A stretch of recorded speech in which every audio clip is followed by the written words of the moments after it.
The October wind cut through Aurora, Colorado, carrying the smell of dying leaves and winter's promise. Braxton Coyne pulled his pickup truck into the driveway of 2847 Maple Street, the same house he'd called home for 8 years. The same house he'd bought with steel-earned money and built dreams around. His work boots hit the pavement with a heavy thud.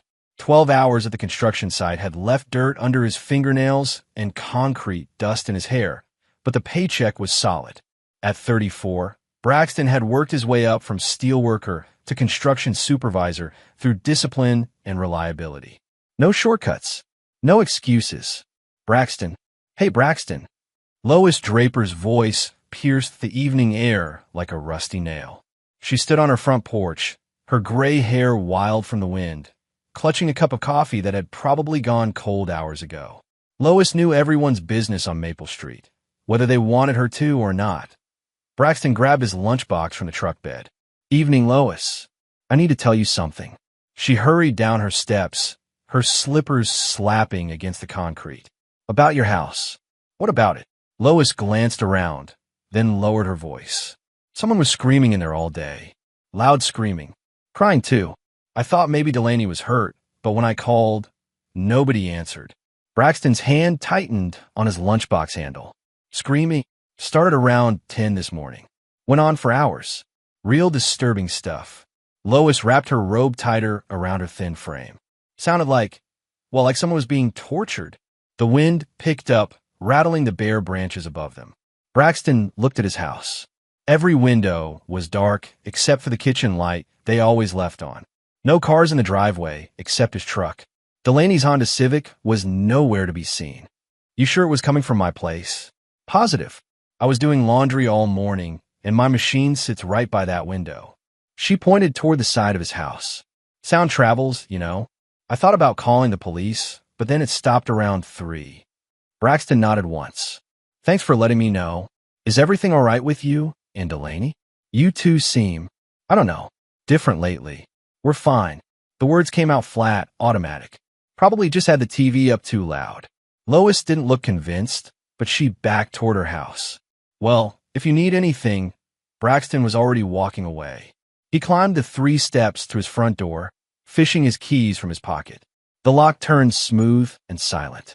The door opened to darkness and the faint smell of Delaney's vanilla candles. Delaney. No answer. He flipped the hall light switch. Everything looked normal. Their wedding photo still hung crooked on the wall Delaney had knocked at askew last week and never bothered to straighten it. The coat closet door was closed. Mail sat in a neat pile on the side table, but something felt wrong. Braxton set his lunchbox down and walked deeper into the house. The living room looked untouched. The kitchen was clean, dishes put away. Even the coffee maker was off, its red light darked. If Delaney had been home all day, where are the signs? She always left traces of coffee mug in the sink, magazines scattered across the couch, her shoes kicked off by the door as he climbed the stairs, his work boots loud on the wooden steps. The bedroom door stood open. Their bed was made, but the corners weren't tucked the way Delaney usually did it. The comforter hung uneven on one side. Braxton walked to Delaney's jewelry box on the dresser. He lifted the lid. Empty, not completely, but close. Her wedding ring sat alone in the velvet-lined compartment where she usually kept her grandmother's pearls, her gold earrings, the diamond tennis bracelet he'd bought for their 5th anniversary. The bedroom rug was off-center by about 6 inches. Braxton had installed that rug himself, lining it up perfectly with the bed frame. Now, one corner bunched against the baseboard that he walked to the closet. The door wasn't fully closed, hanging open just enough to show darkness inside. Delaney always shut doors completely. She hated gaps, drafts, anything that wasn't sealed tight, that a sound from downstairs made him freeze. Footsteps? No, more like something shifting, settling. Braxton moved to the window and looked down at the driveway. Still empty except for his truck. Lois had gone inside, her porch light glowing yellow against the growing darkness. Another sound. Softer this time, coming from the hallway. He left the bedroom and walked toward the guest room at the end of the hall. They bought this house planning to fill it with children, but Delaney had decided after 3 years that kids would complicate things. Braxton had accepted it, like he accepted most of her decisions. The guest room door was closed. Braxton turned the handle and stepped inside. The bed looked slept in. Not messy, but the pillows were dented, the covers pulled back and hastily smoothed. Who had been sleeping here? He knelt beside the bed and looked underneath that a small black device sat against the wall, partially hidden by a dust bunny. Braxton reached for it, his fingers closing around smooth plastic that a voice recorder. Digital, the kind reporters used. Still warm. The red record light was on. Braxton sat on the edge of the guest bed, the voice recorder heavy in his palm. The display showed it had been recording for 9 hours and 14 minutes. The memory was nearly full that he pressed the rewind button, listening to the mechanical whir as it scrolled backward through the day. When he hit play, Delaney's voice filled the room. So good when he's not here. I can actually breathe. Another voice responded. Male. Younger than Braxton. How long until he gets home? Not until 6. He's working that site in Lakewood today. Delaney's laugh was different than the one Braxton knew. Sharper. We have time. Braxton's hand tightened on the recorder, but his face remained stone still. He fast-forwarded, stopping at random intervals. Never suspects anything. He comes home, eats dinner, watches TV, goes to bed. Same routine every night. It's like living with a robot. What about when you leave him? When I leave him, you mean? And I'll take everything. The house, the savings, his precious truck if I want it. Colorado's a no-fault state, but I've been documenting his emotional abuse for months. He doesn't know about the journal I've been keeping. Braxton rewound and played that part again. Emotional abuse? He'd never raised his voice to her, never threatened her, never done anything but work his ass off to give her the life she wanted. He fast-forwarded again. Lawyer says if I can prove a pattern of controlling behavior, intimidation, maybe even violence, I can get a restraining order. Then he'll have to leave the house, and I can claim I don't feel safe with him around. The property settlement will favor me. You think he'll fight it? Braxton? No way. He's too proud to make a scene. He'll just accept it and walk away. He always does. The male voice again. What if he doesn't?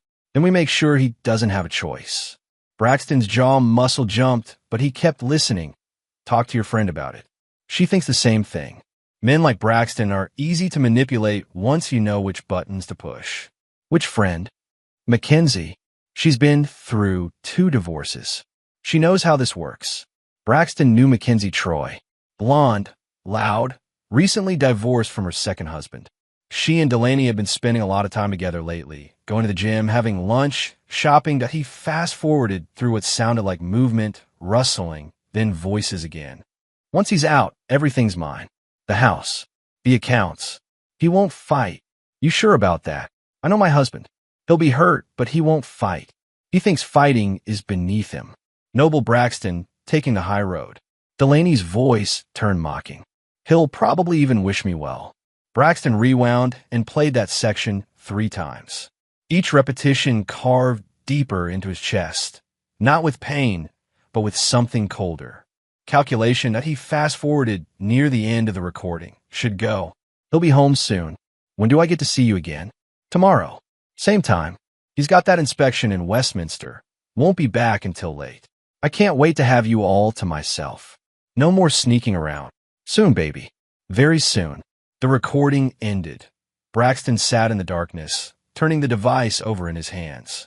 9 hours of his wife planning his destruction. 9 hours of her laughing with another man about taking everything he'd worked for. He'd been married to Delaney for 10 years. He thought he knew her, thought he loved her. Turned out he'd been living with a stranger. Braxton stood and walked to the window. Outside, Maple Street looked peaceful. Porch lights glowing, TVs flickering behind curtains, families settling in for the evening. Normal people living normal lives. His phone buzzed. A text from Delaney, working late at the office. Don't wait up. Love you. Sent 20 minutes ago. Braxton deleted the message without responding. He slipped the voice recorder into his pocket and walked downstairs. In the kitchen, he opened the refrigerator and pulled out a beer. The cold bottle felt good in his hands that he sat at the kitchen table and thought about his next move. Delaney expected him to be noble, to take the high road, to walk away quietly when she destroyed his life. She was wrong. Braxton had been in construction for 15 years. He knew that when a structure was compromised, you didn't try to patch it. You tore it down completely and built something new. He finished his beer and went to bed. Braxton woke at 5:30, same as always. Delaney lay beside him, her back turned, still wearing the clothes she'd supposedly worn to work the day before. Her makeup was smudged, her hair tangled. She'd come home sometime after midnight. He'd heard the garage door, her footsteps on the stairs, the bathroom door closing. She'd showered for 20 minutes, trying to wash away the evidence. Braxton got up quietly and dressed for work. Jeans, flannel shirt, work boots. Same routine he'd followed for 10 years in the kitchen. He made coffee and toast. 2 cups, 2 pieces of toast. He ate his standing at the counter, reading the news on his phone. When Delaney came downstairs at 7, her coffee was waiting. "Morning," she said, not quite meeting his eyes. "Morning." Braxton didn't look up from his phone. Delaney poured cream into her coffee, stirring longer than necessary. "How was your day yesterday?" "Fine." "Long." "You?" "Busy. We had that quarterly review meeting." "Ran late." Braxton nodded, still reading. A construction accident in Denver. A new shopping center approved for Aurora. Normal news for a normal morning. "I might be late again tonight," Delaney said. "End of the month, you know. Lots to catch up on." "Sure." She waited for him to say more, but Braxton just finished his coffee and rinsed the cup in the sink. "I should go," he said. "Early start today." Delaney stepped toward him, and for a moment, Braxton thought she might hug him goodbye. Instead, she just stood there, looking uncertain. "Have a good day," she said finally. Braxton leaned down and kissed her forehead. Her skin was warm, soft. She smelled like vanilla and lies. "You too." He grabbed his lunchbox and jacket, same as always. At the door, he turned back. "Love you," he said. Relief flooded her face. "Love you too." Braxton walked to his truck, started the engine, and backed out of the driveway. In the rearview mirror, he saw Delaney watching from the window. Instead of heading toward the construction site, he drove to a coffee shop 3 blocks away and parked where he could see his house. At 8:15, Delaney's Honda backed out of the garage. She didn't turn toward downtown where her accounting office was located. She turned west, toward the highway. Braxton followed at a distance, staying 2 cars back.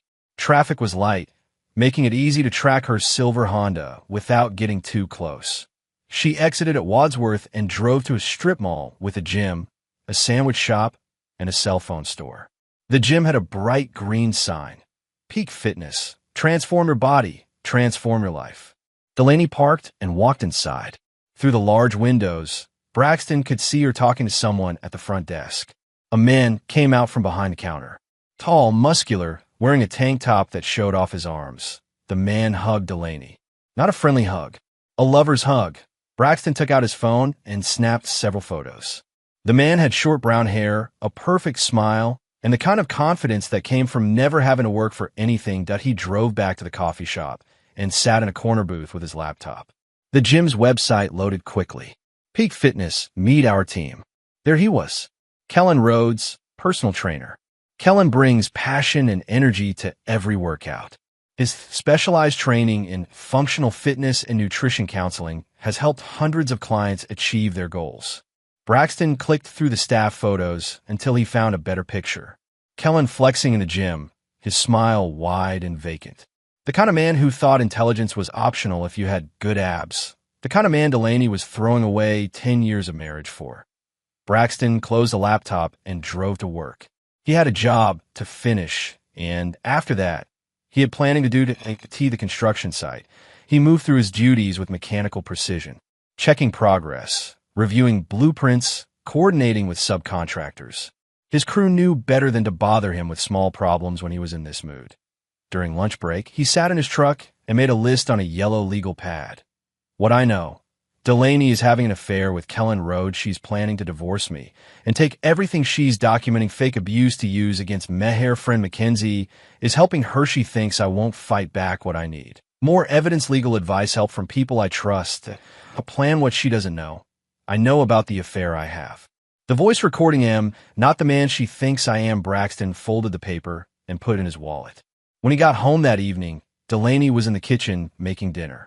She smiled when she saw him, the same smile she'd been giving him for 10 years. How was work? Good. You? Quiet day at the office. She stirred something on the stove. I thought we could eat together tonight. We haven't talked much lately. Sure. They ate dinner and watched TV like a normal married couple. Delaney curled up against him on the couch during a movie, her head on his shoulder. She felt familiar and warm at 10 o'clock. She kissed him goodnight and went upstairs. Braxton followed 20 minutes later. She was already asleep, or pretending to be. He lay in the darkness, listening to her breathe. In the morning, she would continue her plan to destroy his life. She would meet with Kellen and laugh about how easy it was to fool her stupid husband. But Braxton wasn't planning to be anyone's fool. He was planning to be their nightmare. 3 days of surveillance taught Braxton everything he needed to know about Kellen Rhodes. The man kept a schedule as predictable as sunrise, morning workouts at 6, personal training sessions from 8 to noon, lunch at the sandwich shop next to the gym, more clients until 5, then freedom to destroy other people's marriages. Braxton sat in his truck across from Peak Fitness, watching Kellen load equipment into a black Jeep Wrangler. The license plate read Beast Mode. Subtle, his phone rang. Unknown number. Yeah, is this Braxton Coin? Female voice. Young. Who's asking? My name is Jessica. I got your number from a mutual friend. I think we should meet. Braxton's grip tightened on the phone. What about your wife and Kellen Rhodes? I have information you need to hear. Where? Denny's on Colfax. 1 hour. The line went dead. Braxton drove to the restaurant, his mind racing. Who is Jessica? How did she know about Delaney and Kellen? Was this a trap? He found her in a back booth, a young woman with dark hair and nervous eyes. Early 20s, wearing a waitress uniform from another restaurant. She looked up when he approached. You Braxton? He nodded and sat across from her. Jessica Martinez. I work at the gym 3 days a week, cleaning crew. She wrapped her hands around a coffee cup. I see things. What kind of things? Your wife and Kellen. They've been meeting for months. Not just working out. Jessica glanced around the restaurant. At first, I thought it was just training, But then I started noticing what? They used the private training room after hours. The one with no windows. I clean it every morning and... She shrugged. Let's just say they weren't doing squats. Braxton's face remained neutral. Why are you telling me this? Because Kellen's a piece of shit. Jessica's voice turned hard. He did the same thing to my sister. Convinced her to leave her husband. Promised they'd be together. Soon as her divorce was final, he dropped her. She lost everything. Where's your sister now? Living with my mom. Working 2 jobs to pay for a lawyer who can't get her kids back. Jessica leaned forward. Kellen targets married women. Rich ones. He gets them to leave their husbands, then disappears. It's a game to him. Braxton absorbed this information. How many women? Your wife makes for that I know of. Maybe more. Jessica pulled out her phone. I took some pictures. Thought maybe someday someone would want proof. She showed him the screen. Delaney and Kellen in the gym parking lot, kissing beside her Honda. Another shot of them entering a motel on Federal Boulevard. Timestamps from 2 weeks ago. I can send these to you, Jessica said. And I can testify if you need me to. Why would you do that? Because watching good people get destroyed sucks. And because Kellen needs to face consequences for once. Braxton gave her his number. Within minutes, his phone buzzed with incoming photos. There's something else, Jessica said. Your wife asked Kellen to introduce her to someone. A guy who could help with her situation. What kind of help? The kind that makes problems disappear. A chill ran down Braxton's spine. You have proof of this. Just overheard conversations. But Braxton. Jessica met his eyes. Be careful. I don't think your wife is planning just a divorce. Braxton drove home with Jessica's words echoing in his head. When he walked through the front door, Delaney was on the phone in the kitchen. Next week should work perfectly. He'll be at that conference in Denver. She saw Braxton and quickly changed her tone. Okay, Mom. I'll call you later. Love you too. She hung up and smiled. Hi, honey. How was work? Fine. Braxton opened the refrigerator. Conference in Denver. Oh, that. The quarterly construction summit. You mentioned it last month, remember? You said you might go. Braxton had never mentioned any conference. Right. When is it again? Next Wednesday through Friday. Downtown Convention Center. Delaney moved closer. You should go. Take some time for yourself. Network a little. She was setting him up. 3 days away from home while she did. What? Maybe I will, he said. That Delaney's smile brightened. Great. I'll help you pack. That night, Braxton lay awake planning his next move. Delaney thought she was sending him away so she could advance her scheme. Instead, he'd use those 3 days to build his case. But first, he needed allies. Saturday morning found Braxton sitting across from his sister Hadley in her kitchen, watching her patch up a scraped knee on her 7-year-old son. Hold still, Tyler. Hadley's voice carried the same no-nonsense tone she'd used when they were kids. It's just a bandage. It stings. Of course it stings. That's how you know it's working. She smoothed the bandage down and ruffled his hair. Go play. Try not to bleed on anything expensive. Tyler ran off, and Hadley turned to Braxton. At 36, she looked older than her years, but 15 years as a trauma nurse had earned her every line around her eyes. So what's this about? She asked. You sounded weird on the phone. Braxton pulled out his laptop and opened the photos Jessica had sent. Delaney's having an affair. Hadley's face hardened as she scrolled through the images. Son of a bitch. Gets worse. Braxton played the voice recording he'd found under the Gatsby EDB by the time it finished. Hadley looked ready to commit murder. She's planning to screw you over completely. That's the plan. What are you going to do? Fight back. But I need help. Hadley cracked her knuckles. What kind of help? Research. Documentation. Someone I can trust to have my back. Done. She stood and poured herself coffee. What do you need first? Background check on Kellen Rhodes. See if he's done this before. And I need to know more about Delaney's friend Mackenzie. The blonde one? Looks like a real housewife reject. That's her. Hadley nodded. I'll make some calls. I know people who know people. She sat back down. Braxton, are you sure about this? Marriage counseling might. She's trying to destroy me. Hadley. Take my house, my money, maybe even get me arrested on fake charges. Braxton's voice stayed level. I'm not going to therapy with someone who wants to see me ruined. Fair point. Hadley studied her brother's face. You seem different. Calmer than I expected. I am calm. That worries me more than if you were screaming. Braxton's phone buzzed. Text from Marcus Reed. You free? Need to talk. I have to go, Braxton said. But Hadley, whatever you find out, keep it between us. Obviously. She walked up to the door. And Braxton, don't do anything stupid. Define stupid. You know what I mean. 20 minutes later, Braxton met Marcus at a sports bar near downtown Aurora. They'd worked construction together for 8 years before Marcus started his own electrical contracting business. If Braxton trusted anyone besides Hadley, it was Marcus. Beer? Marcus asked. Too early. Coffee, then. Marcus signaled the waitress. So what's going on? You sounded like someone died. Someone did. My marriage. Braxton explained the situation, showing Marcus the same evidence he'd shared with Hadley.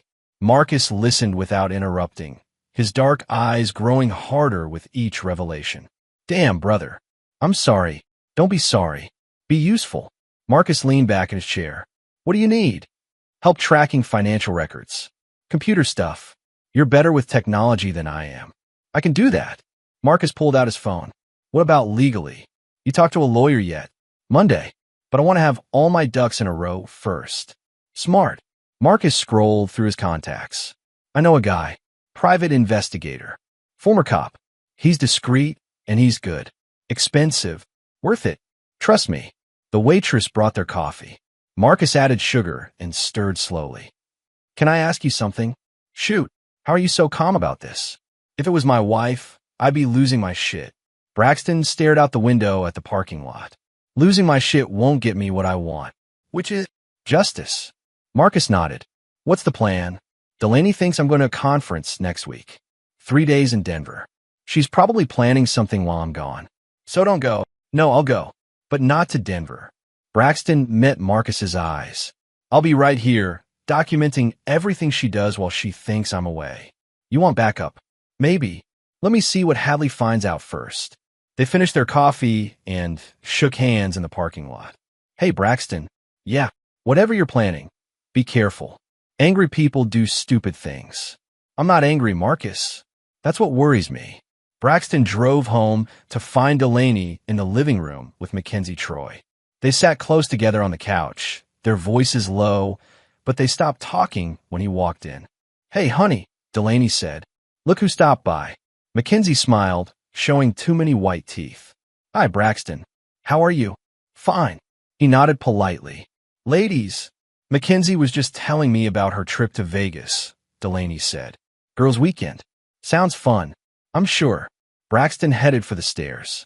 I'll be in the garage if you need me. He spent the afternoon organizing his tools, but mostly he was listening.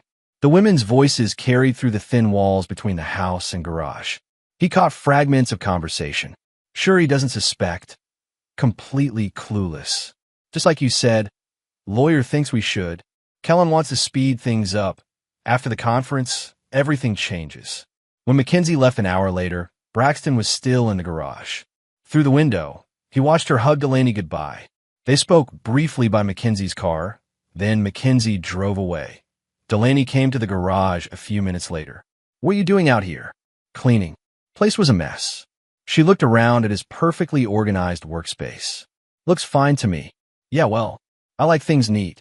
Delaney moved closer, running her hand along his workbench. Mackenzie thinks we should take a vacation. After your conference, maybe go somewhere tropical. Sounds expensive. We can afford it. Besides, we both deserve a break. She smiled. Just the two of us. Like old times. Braxton nodded, not trusting himself to speak. By the time her fictional vacation rolled around, there wouldn't be any us left to take trips. I'll think about it, he said. Good. Delaney kissed his cheek. I'm making dinner. Don't stay out here too long. After she left, Braxton pulled out his phone and called the private investigator Marcus had recommended. Jake Sullivan Investigations. Jake, this is Braxton Coin. Marcus Reed gave me your number. Marcus, sure. What can I do for you? I need surveillance on my wife. Starting Monday. Divorce case, among other things. My rate is $500 a day plus expenses. 3-day minimum. Fine. When can we meet? Tomorrow afternoon work? I'll need photos, her schedule, vehicle description. I'll be there. Braxton hung up and looked around his garage. Tools hung in precise rows.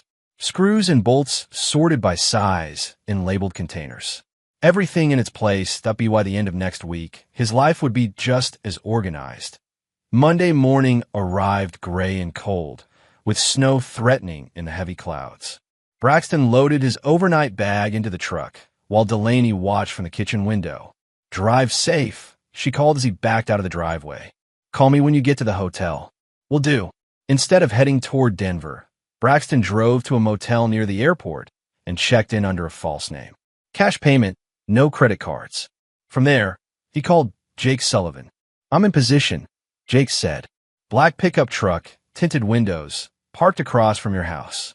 She left about an hour ago. Came back with coffee and groceries. Any visitors? Not yet, but the day's young. Braxton spent the morning in his motel room, setting up his own surveillance operation. He'd installed hidden cameras throughout his house the week before, tiny wireless units that fed directly to his laptop. Legal, since it was his house, and completely invisible. The camera in the living room showed Delaney pacing, checking her phone every few minutes. She'd changed clothes 3 times since breakfast. At 11:30, Kellen's black Jeep pulled into the driveway. Target acquired. Jake's voice came through Braxton's phone. Male, 6'2", athletic build, approximately 28 years old. Entering through the front door. On his laptop screen, Braxton watched Kellen embrace his wife in their living room. The kiss lasted 30 seconds. God, I missed you, Delaney said. It's only been 2 days. Too long. She led him toward the stairs. Come on. We have the whole house to ourselves. Braxton closed the laptop. He didn't need to see what happened next. Instead, he drove to Peak Fitness and parked outside. Through the windows, he could see the gym was busy with the lunch crowd.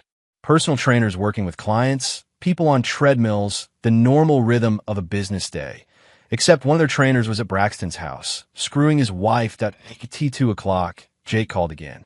Subject, leaving your residence.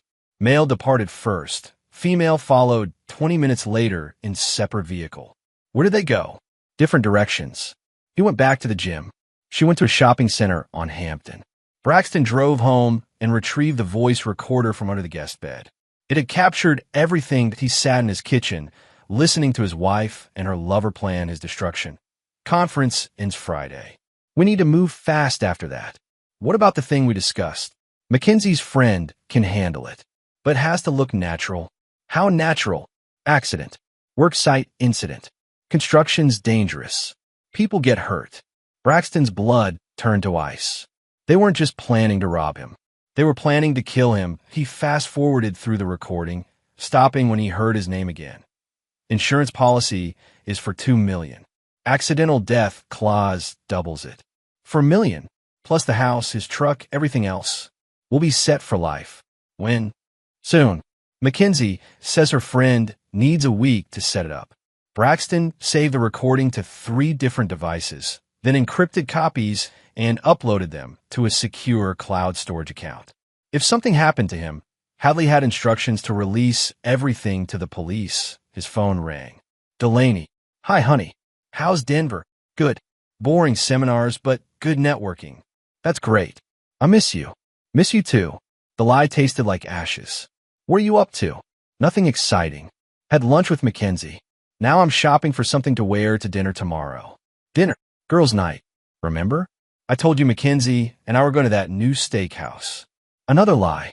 According to Jake's surveillance report, she'd spent the afternoon at a motel with Kellen. Right? Have fun. I will. Love you. Love you too.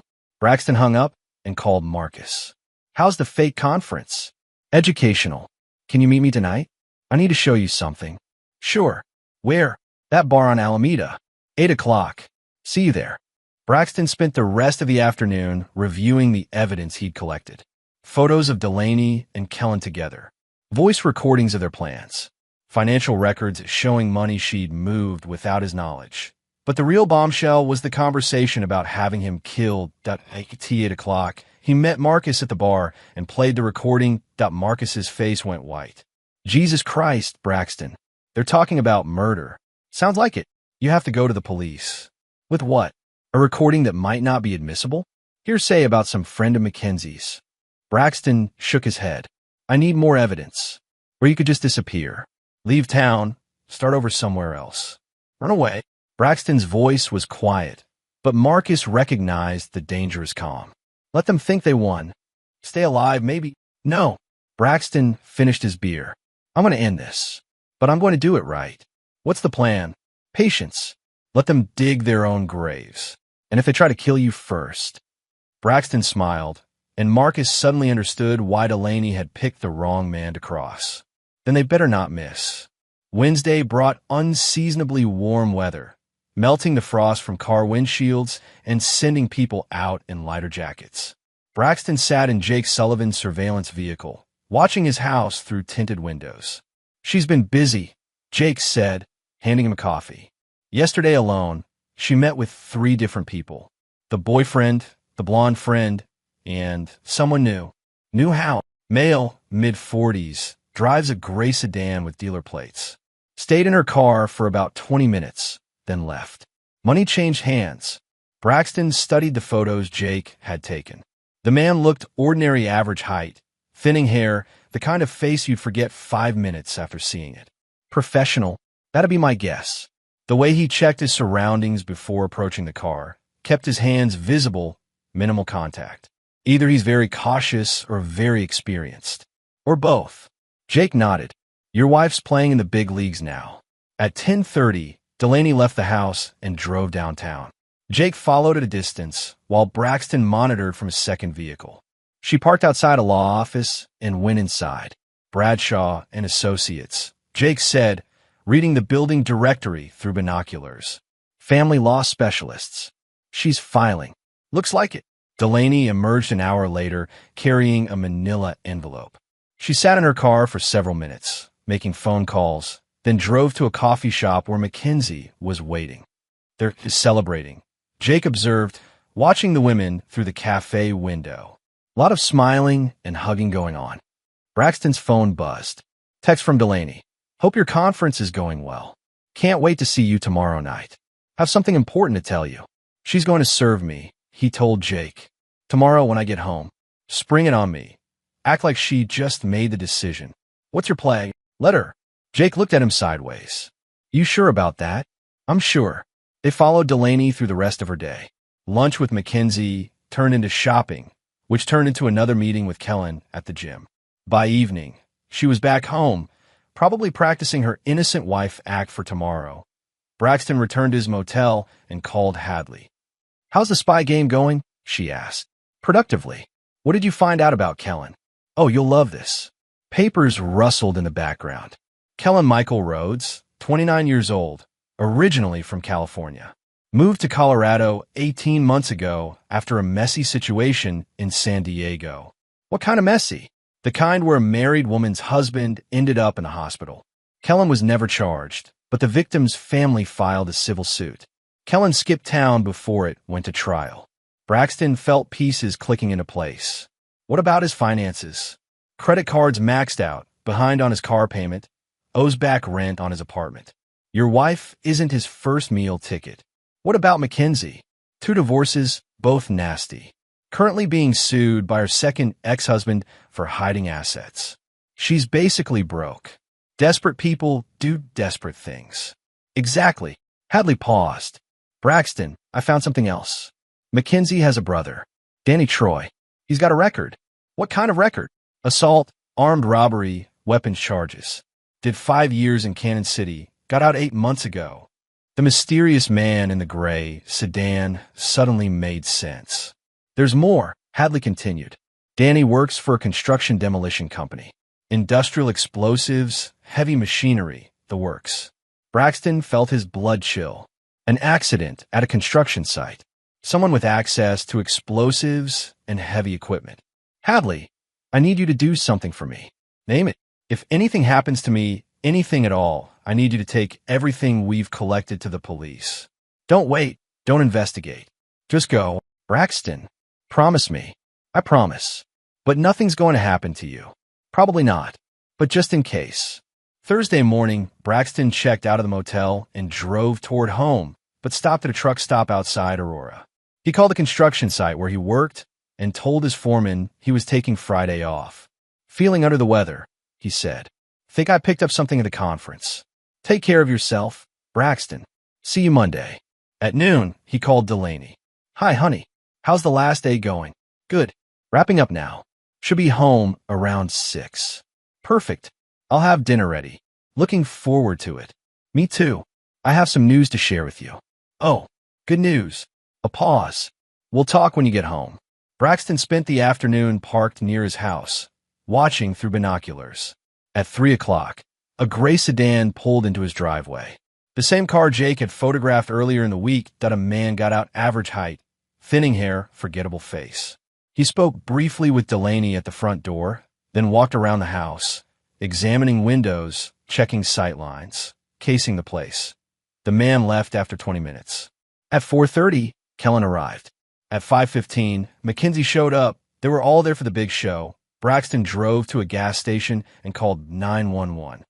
I'd like to report suspicious activity at my home address. What kind of suspicious activity, sir? Unknown individuals surveying my property.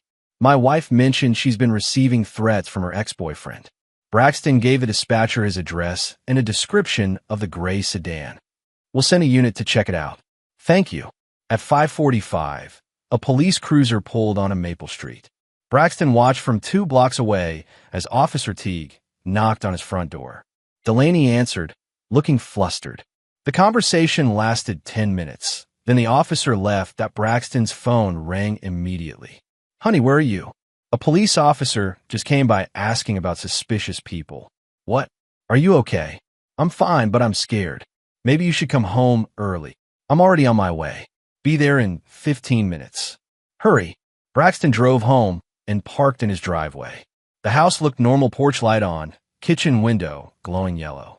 But he knew 3 people were inside, Waiting to destroy his life, he grabbed his overnight bag and walked to the front door. Time for the show to begin.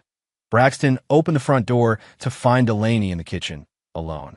She was stirring something on the stove, wearing the blue dress he'd bought her for their anniversary 2 years ago. "Welcome home," she said, turning to hug him. "I missed you." "Missed you too." He set his bag down and looked around. "Everything okay? You sounded worried on the phone." "Better now that you're here." She kissed his cheek. "How is Denver?" "Educational. Learn a lot about new construction techniques." Kellen and Mackenzie were somewhere in the house, probably upstairs or in the basement, waiting for their cue. "Dinner's almost ready," Delaney said. "Why don't you get cleaned up?" "Good idea." Braxton went upstairs and showered, taking his time. When he came down, Delaney had set the table with their good china. Candles flickered between wine glasses she'd filled with red wine. "This looks nice," he said. "What's the occasion?" "Sit down first." They ate in relative silence. Delaney kept checking her phone, glancing toward the hallway.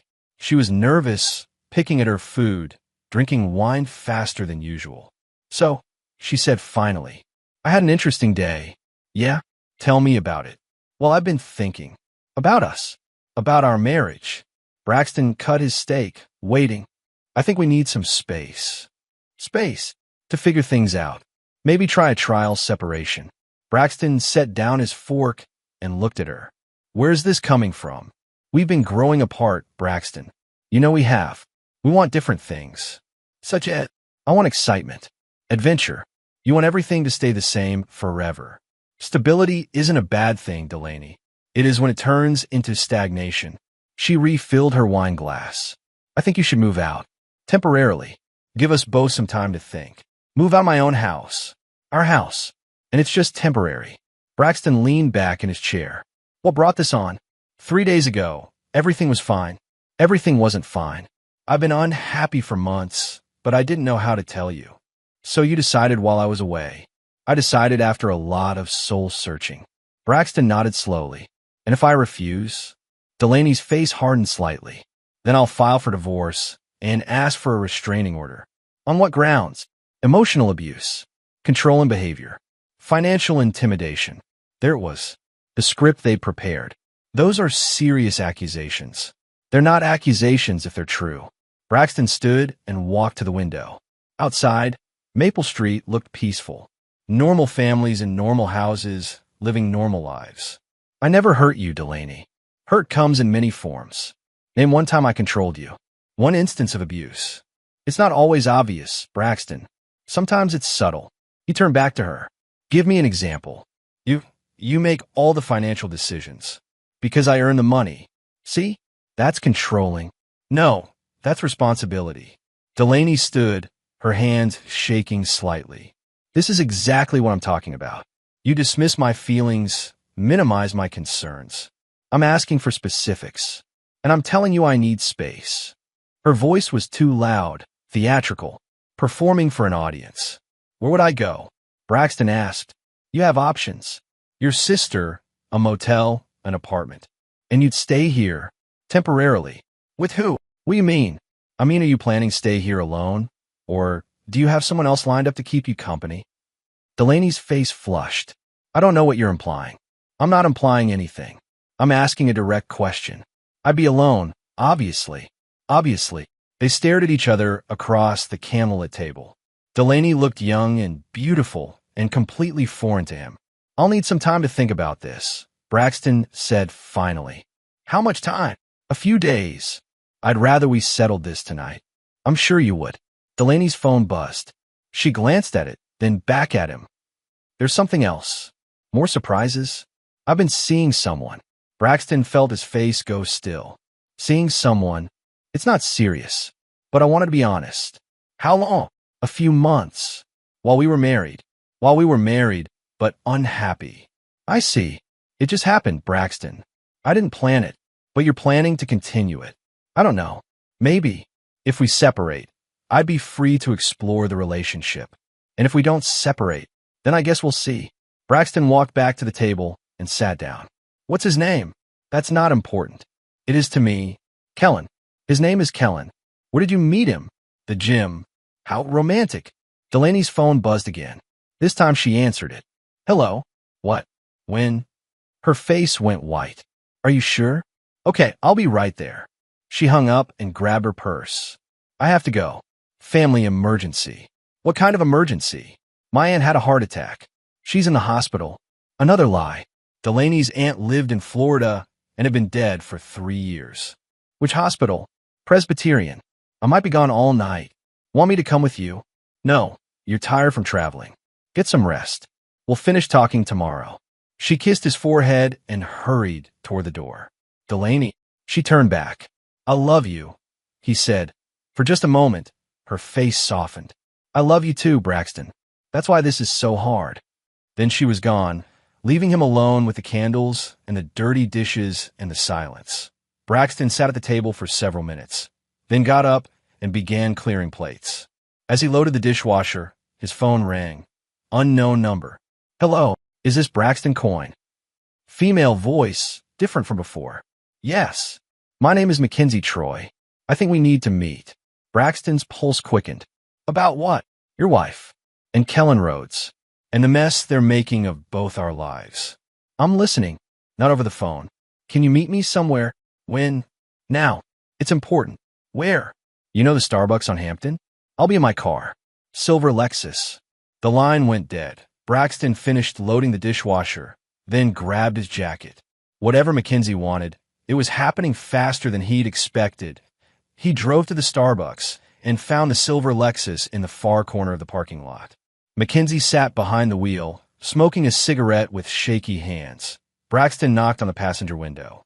She motioned for him to get in. You look like hell, he said. Feel worse. Mackenzie took a long drag from her cigarette. We need to talk.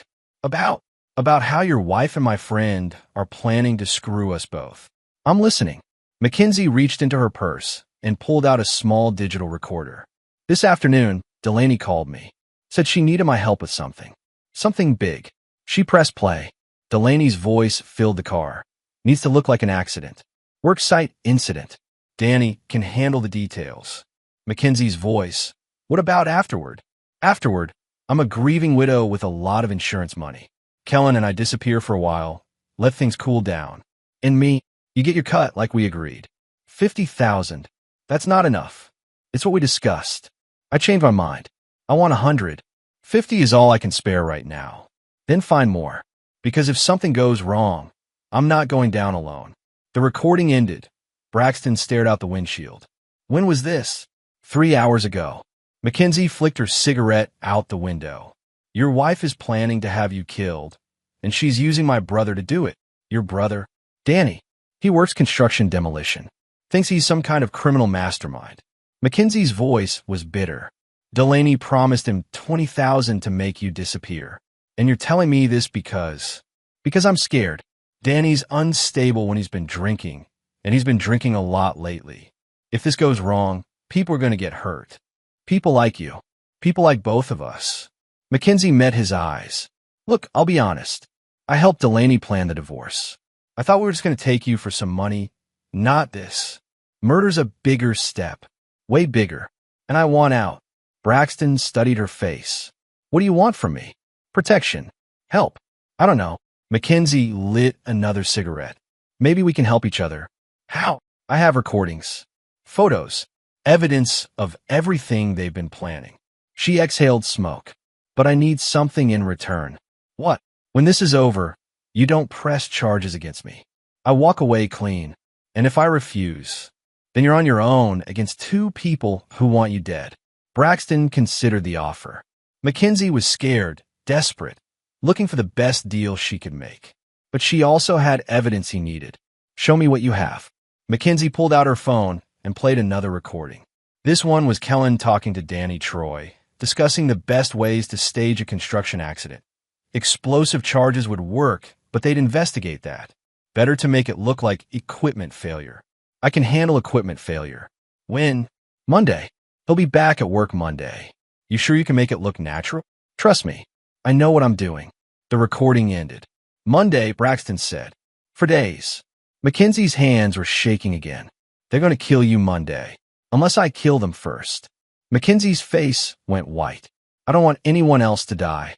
Then we better come up with a different plan. Friday morning dawned clear and cold, with frost covering the brown grass like powdered sugar. Braxton sat in his kitchen, drinking coffee and reviewing the recordings Mackenzie had given him the night before. His phone rang. Jake Sullivan. We got movement, Jake said. Your wife left the house 20 minutes ago, met with the gym guy at a pancake place on Colfax. They're talking pretty intensely. Any sign of the brother? Not yet, but I'll keep watching. Braxton hung up and called Marcus. You ready for this? Marcus asked. As ready as I can be. Equipment's all set. Cameras, microphones, backup recordings. If they so much as whisper about murder, we'll have it documented. Good. And the police? Officer Teague is briefed. He'll be monitoring from a distance, ready to move when you give the signal. Braxton had spent the previous evening meeting with Teague, sharing the evidence he'd collected. The young officer had listened with growing amazement and anger. This is attempted murder, Teague had said. We can arrest them now. On what charges? Conspiracy based on recordings that might not be admissible? They haven't actually done anything yet. They hired someone to kill you. Allegedly. And where's your proof Danny Troy was hired for murder? All you have is a conversation about construction accidents. Teague had seen the problem. Without catching them in the act, the charges might not stick.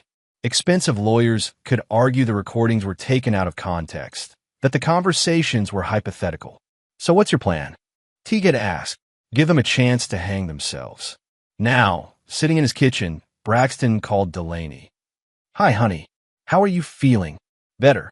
Sorry about last night. Family stuff, you know. How's your aunt? Stable. Thanks for asking. Delaney's voice was bright, cheerful.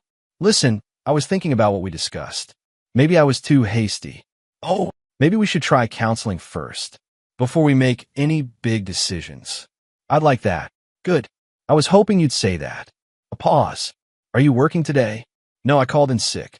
Still feeling a little rough from that conference. Poor baby. Why don't you take the weekend to rest? I'll take care of everything. Everything. Groceries, errands, whatever needs doing. You just relax. That's very thoughtful. I love you, Braxton. I want to make this work. Love you too. After hanging up, Braxton walked through the house, checking the hidden cameras Marcus had installed during the night. Tiny wireless units no bigger than buttons, positioned to capture every angle of the living room, kitchen, and hallway. At 10 o'clock, his phone buzzed. Text from Delaney, having lunch with Mackenzie. Back this afternoon. Rest up.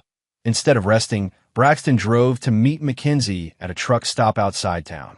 She was waiting in her Lexus, looking like she hadn't slept. You sure about this? She asked when he got in her car. You having second thoughts? About a dozen of them. Mackenzie lit a cigarette with shaky fingers. If this goes wrong, Danny will kill us both. If this goes right, Danny will be in prison. What if he doesn't take the bait?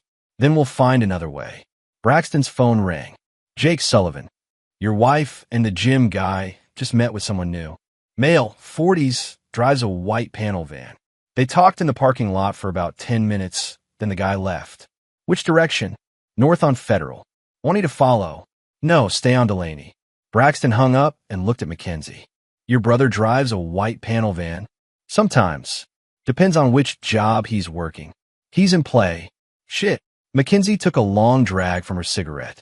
This is really happening. You can still back out. And go where? Danny's already talking about what he's going to do with his 20,000. If I disappear now, he'll know something's wrong. Then we stick to the plan. At 2 o'clock, Braxton returned home. The house felt different, charged with tension, like the air before a thunderstorm. He made himself a sandwich and sat at the kitchen table, waiting. Delaney came home at 3:30, carrying shopping bags and wearing a smile that didn't reach her eyes. How are you feeling? She asked. Better. What did you buy? Just some things for dinner. I thought we could cook together tonight. Sounds nice. She unpacked groceries while chattering about her day, but Braxton could see the nervousness underneath. She kept checking her phone, glancing out the window at 4 o'clock. Someone knocked on the front door. Expecting anyone? Braxton asked. No, I'll get it. Delaney opened the door to reveal a man in his 40s with thinning hair and cold eyes. Danny Troy, though Braxton was supposed to not know that. Mrs. Coyne? I'm sorry to bother you, but I'm with Rocky Mountain Demolition. We're doing some work in the neighborhood next week, and I wanted to let you know about potential noise and dust issues. Oh, how thoughtful. Mind if I come in for a minute? I have some paperwork for you to look at. Braxton walked to the front door. What kind of work? Danny's eyes flicked over him, calculating. Foundation repair on the house 3 blocks over. We'll be using some heavy equipment, possibly some control charges. Want to make sure everyone's prepared. Controlled charges? Small ones. Very safe when done properly. Danny smiled, but it didn't reach his eyes. You work construction, don't you, Mr. Coyne? You understand how these things work. I do. Then you know accidents can happen if people aren't careful. The threat was subtle but clear. Braxton nodded. Safety first. Exactly. Danny handed Delaney a business card. We'll be starting Monday morning. Early. If you hear loud noises, don't worry. Everything's under control. Monday morning, Delaney repeated. Bright and early. Danny looked at Braxton again. You'll probably be at work by then, won't you, Mr. Coyne? Probably. Good. Wouldn't want any civilians getting in the way. After Danny left, Delaney closed the door and leaned against it. That was weird, she said. How so? I don't know. Something about him seemed off. Braxton shrugged. Construction guys. We're all a little rough around the edges. That evening, they cooked dinner together like a normal married couple. Delaney seemed more relaxed, laughing at Braxton's jokes, touching his arm while they talked. For moments at a time, it felt like the old days. After dinner, they sat on the couch watching TV. Delaney curled up next to him, her head on his shoulder. I'm sorry about everything, she said softly. What do you mean? The separation talk. The stress I've been putting on you. I think I was just scared. Scared of what? Of us becoming those couples who live like roommates. I wanted to shake things up before we got too comfortable. Is that what happened? Maybe. I don't know. She tilted her head to look at him. Do you think we can fix this? I think we could try. Good. She kissed his cheek. I love you, Braxton. Love you too. But even as he said it, Braxton was thinking about Monday morning. About Danny Troy and his controlled charges. About the insurance policy worth $4 million. About justice that at 11 o'clock, Delaney went to bed. Braxton followed an hour later, but he didn't sleep. He lay in the darkness, listening to her breathe, counting down the hours until Monday. When his alarm went off at 6, Delaney was already awake. You don't have to go to work today, she said. You could call in sick again. I'm feeling better. And we have that big inspection Monday. I should be there. Are you sure? Positive. He got dressed and kissed her goodbye, same as always. At the door, he turned back. See you tonight. See you tonight. But Braxton knew that if Delaney's plan worked, he'd never see anything again. Time to make sure her plan failed. Monday morning arrived with leaden skies and the smell of snow in the air. Braxton sat in his truck outside the construction site, watching his crew arrive for another day of work. Normal men doing normal jobs, unaware that one of their supervisors was supposed to die today. His phone buzzed. Jake Sullivan. White panel van just pulled into the industrial area near your work site. Driver matches the description of a brother. How far from my location? Quarter mile. He's setting up equipment behind a concrete plant. What kind of equipment? Hard to tell from this distance, but it looks like demolition gear. Charges, detonators, remote triggers. Braxton's radio crackled. His foreman's voice. Braxton, you copy? Go ahead, Tom. Got a problem with the crane on level 3. Need you to take a look. On my way. Braxton clicked off and smiled grimly. The crane on level 3 was exactly where Danny Troy would want him to be. Isolated, high up, perfect for an accident. He called Officer Teague. You in position, 2 blocks away. SWAT teams standing by. Remember, wait for my signal. If you move too early, they'll claim this was all theoretical planning. Copy that. Be careful, Braxton. Braxton grabbed his hard hat and walked into the construction site. The building was a 6-story office complex, still in the framing stage. Steel beams and concrete floors, but no walls yet. Plenty of places for an explosion to look accidental. He took the service elevator to level 3 and found the crane operator, Pete Kowalski, standing beside his machine with a confused expression. What's the problem, Pete? That's just that there ain't one. Crane's running fine. But some guy called the office this morning, said he was from the inspection team. Told them to have you check the crane personally before we started work. What guy? Don't know. Tom took the call. Braxton's radio crackled again. Tom's voice. Braxton, where are you? Inspector's here early. Wants to see you right away. Which inspector? New guy. Says he's from the state's safety board. Danny Troy was making his move. Tell him I'll be right down. Braxton looked around level 3. Open to the sky. Concrete floor still wet in places. Steel beams extending out over a 40-foot drop. If someone planted charges on the support columns, the whole floor could collapse. He walked to the edge and looked down. Danny's white van was visible behind the concrete plant. Antenna extended from its roof. Remote detonation setup. His phone buzzed. Text from Delaney. Hope you have a good day at work. Be safe. Love you. The concern was touching. Too bad it was fake. Braxton rode the elevator down to ground level. A man in a hard hat and safety vest was talking to Tom near the site trailer. Average height, thinning hair, cold eyes. Danny Troy. Mr. Coyne. Danny extended his hand. Dave Thompson, State Safety Inspection. I need to discuss some concerns about your crane operations. What kind of concerns? Structural integrity issues. We've had reports of potential failure points in the mounting system. Danny consulted a clipboard. I need you to show me the installation up on level 3. Sure. When? Now, if possible. The sooner we identify any problems, the sooner we can get them fixed. Braxton nodded. Pete, you come too. You know that crane better than anyone. Danny's face tightened slightly. Actually, I prefer to discuss this one-on-one first. Operator involvement comes later in the process. Company policy says the operator has to be present for all safety inspections. I understand, but no exceptions. Braxton's voice was firm. Pete comes, or we reschedule. Danny looked frustrated, but nodded. Fine. Let's go. The 3 men rode the elevator to level 3. Danny kept checking his phone, probably coordinating with Delaney and Kellen.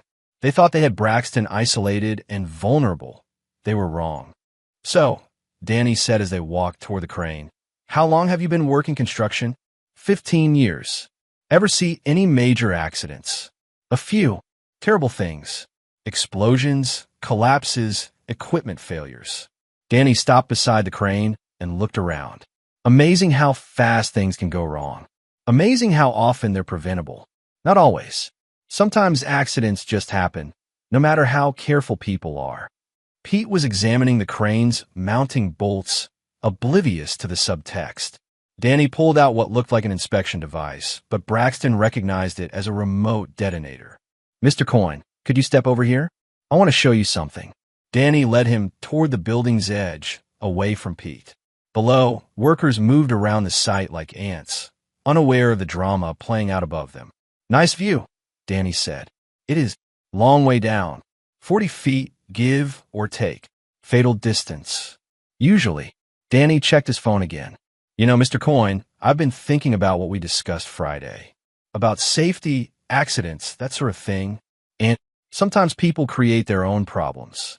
Make choices that put them in dangerous situations. Such as trusting the wrong people. Believing things that aren't true. Danny's voice hardened. Such as interfering in other people's business. Braxton smiled. What business would that be? Your wife's business. Her happiness. Her future. Braxton nodded. We're not really talking about crane safety, are we? Not anymore. Danny pulled out the detonator, no longer pretending it was an inspection tool.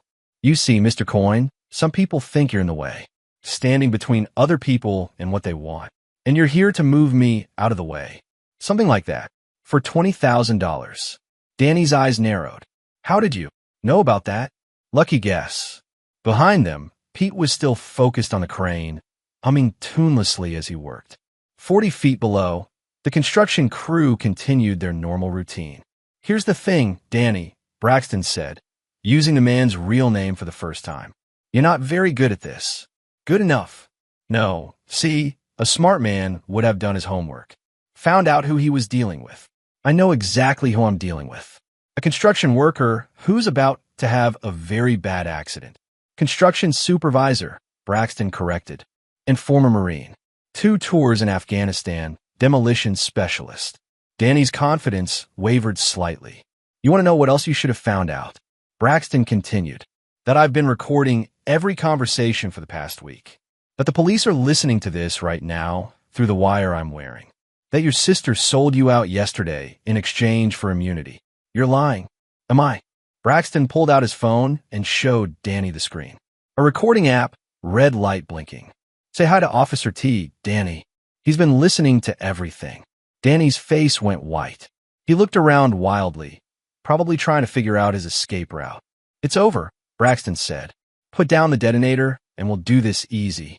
Instead, Danny raised the device and pressed the trigger. Nothing happened. Looking for these? Braxton pulled a handful of detonator caps from his pocket.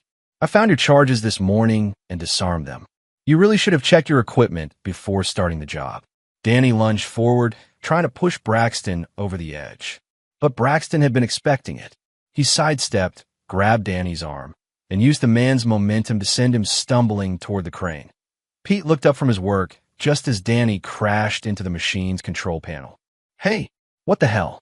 Danny pulled a knife from his belt and slashed at Braxton, who stepped back and let the man overextend himself. When Danny stumbled forward, Braxton grabbed his wrist and twisted until the knife clattered to the ground. Pete, call security. Tell them we have an intruder. Already on it, Pete said, reaching for his radio, but Danny wasn't finished. He broke free from Braxton's grip and ran toward the stairwell, taking the steps 3 at a time.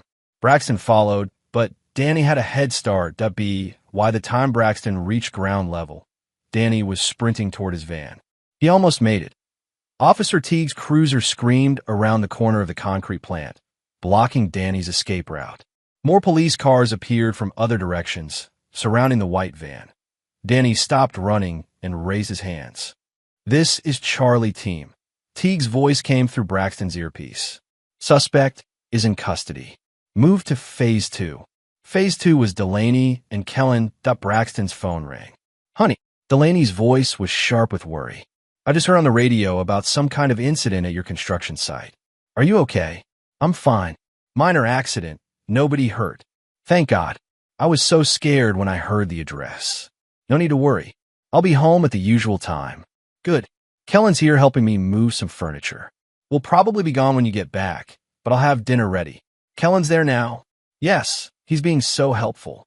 We're just friends, you know, despite everything that happened. Of course.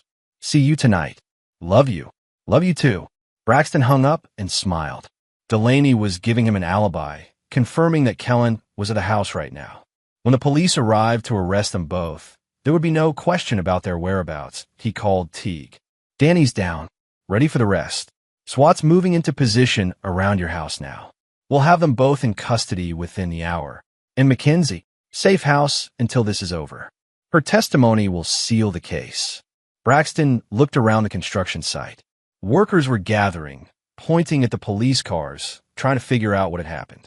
Soon, everyone would know that someone had tried to kill him. But not just someone. His wife, the woman he'd loved for 10 years. The woman he'd trusted with his life. The woman who'd sold that life for insurance money and a younger man. Mr. Coyne. Pete appeared beside him, still looking confused. What the hell just happened? Someone made a very bad decision, Pete. You okay? Never better. And surprisingly, it was true. 2 hours later, Braxton sat in the Aurora Police Department, watching through one-way glass as Detective Sarah Martinez questioned Delaney in Interview Room 2. His wife looked smaller than usual in the gray metal chair, her hands folded tightly in her lap. I don't understand why I'm here, Delaney was saying. My husband called and said he was fine. Mrs. Coyne, we have evidence that you conspired with Daniel Troy and Kellen Rhodes to murder your husband. Murder? Delaney's voice went up an octave. That's insane. Why would I want to hurt Braxton? Detective Martinez opened a file folder and pulled out a photograph. This is you and Mr. Rhodes at the Sunset Motel on Federal Boulevard, taken last Tuesday. Delaney stared at the photo, her face going pale. That doesn't prove anything. It proves adultery, which gives you motive.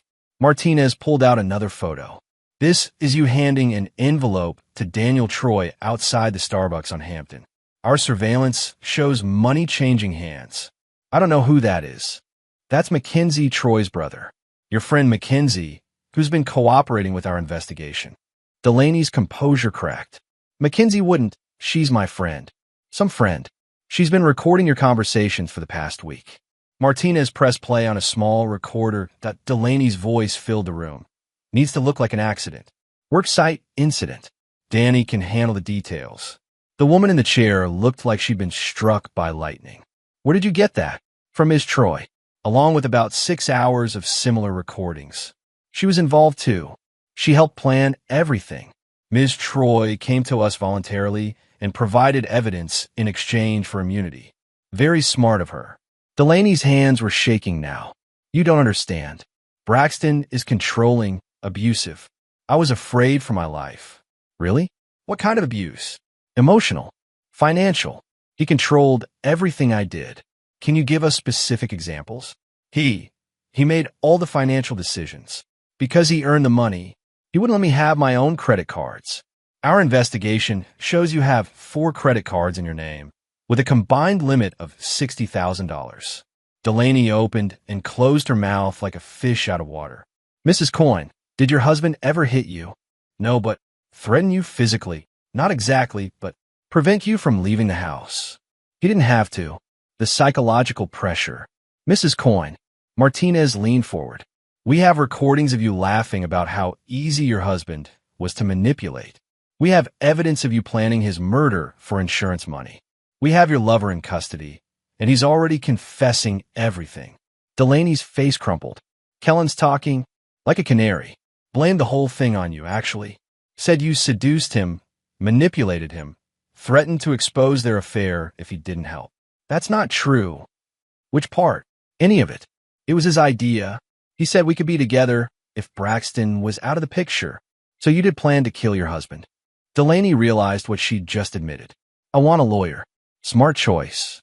In the observation room, Braxton turned away from the glass. Officer Teague stood beside him, taking notes. Seen enough?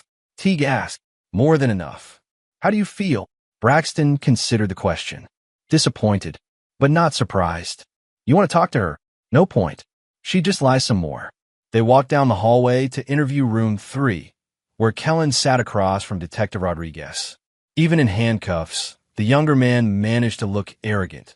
Never my idea, Kellen was saying. Delaney came to me with this whole plan. Said her husband was abusive, that she needed help getting away from him. By killing him, she said it was the only way, that he'd never let her go otherwise. Kellen leaned forward. Look, I was just trying to help a woman in trouble. By helping her commit murder. I never agreed to murder. The plan was to scare him, make him think twice about controlling her. With explosives? Danny's idea. Delaney's brother-in-law is crazy. I told them it was too dangerous. Rodriguez consulted his notes. Mr. Rhodes, we have recordings of you discussing the insurance money with Mrs. Coyne. For $1 million, to be split between you two. That's taken out of context. Is it? Let me play something for you. Kellen's own voice filled the room. For $1 million split 2 ways is $2 million each. Enough to disappear somewhere tropical. I was just, hypothetically speaking, about murdering someone for money. I want a lawyer. Another smart choice. Braxton had heard enough.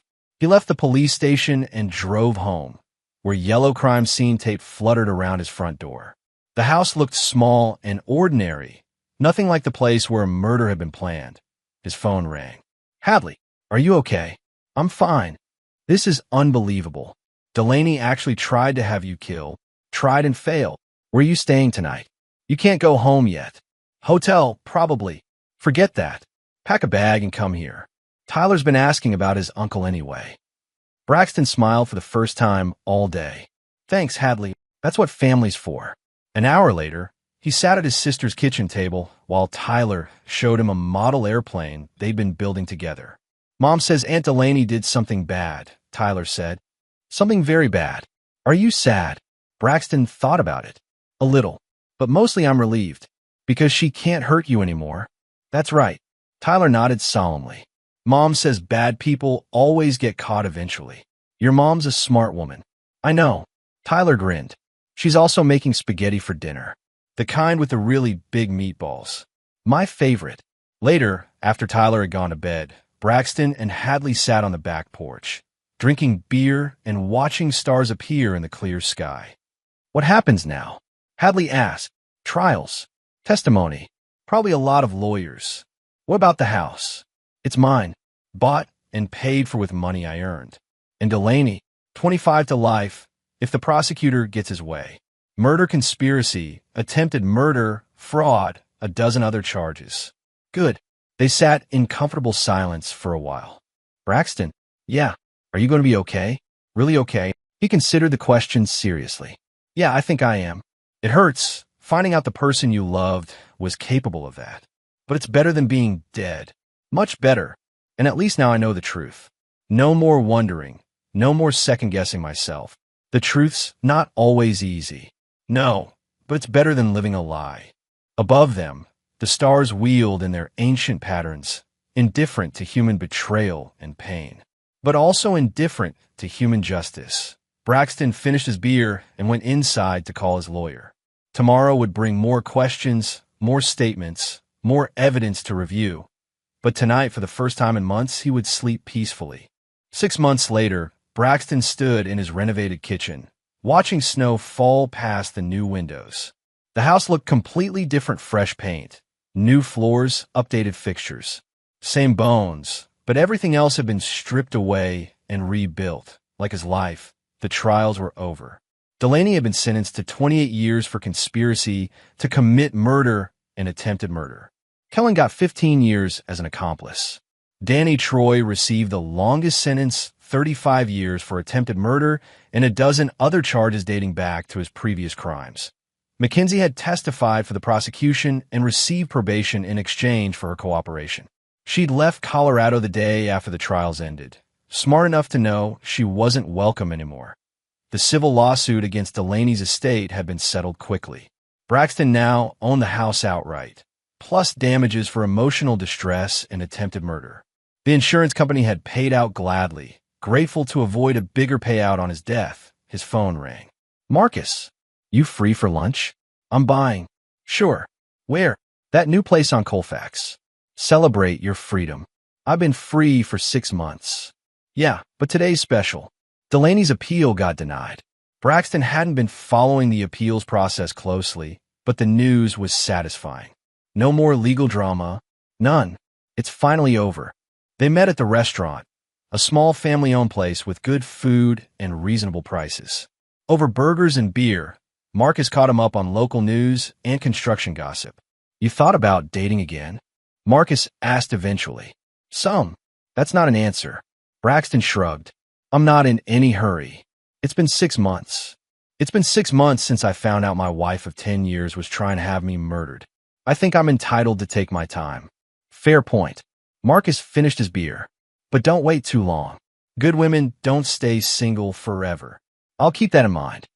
After lunch, Braxton drove to the grocery store. In the produce section, he ran into Lois Draper, his elderly neighbor. Braxton, how are you, dear? Good, Lois. How are you? Oh, can't complain. Though I do miss having someone to gossip about. She leaned closer conspiratorially. The new couple that moved into the Morrison place is boring as toast. Braxton smiled. That's probably a good thing, I suppose. Still, life's more interesting with a little drama. I've had enough drama for a while. Of course you have. Lois patted his arm. You know, I always thought there was something off about Delaney. Too perfect, if you know what I mean. You never mentioned that before. Well, you were married to her. Wasn't my place to say anything. It is now. Now she's in prison where she belongs. Lois's voice turned fierce. Anyone who tried to hurt a good man, like you, deserves whatever they get. That evening, Braxton sat in his living room with a glass of wine, reading a book about construction techniques in ancient Rome. The house was quiet except for the wind outside and the occasional settling of old wood. It was the kind of quiet he'd never had with Delaney. She'd always been moving, talking, filling the silence with noise. He'd thought that was normal, healthy even. Now, he realized it had been nervous energy, the constant motion of someone living a lie. This was better. Honest quiet. Peaceful quiet. His phone buzzed. Text from an unknown number. Hi, this is Jessica Martinez. Remember me? From the gym? I heard about what happened. I'm sorry. If you ever want to talk to someone who understands, call me. Braxton stared at the message for a long time. Jessica, the cleaning lady who'd first told him about Delaney and Kellen. The woman whose sister had been destroyed by the same man. Maybe Marcus was right. Maybe it was time to consider moving forward, but not tonight. Tonight was for quiet, for wine, for books about ancient Romans who'd built things that lasted thousands of years. Outside, the snow kept falling, covering the street in fresh white. By morning, everything would look clean and new again. Braxton closed his book and went to bed in his renovated house, in his reclaimed life. For the first time in months, he fell asleep easily. Tomorrow would bring whatever it brought. He was ready. The house with no echo had finally fallen silent.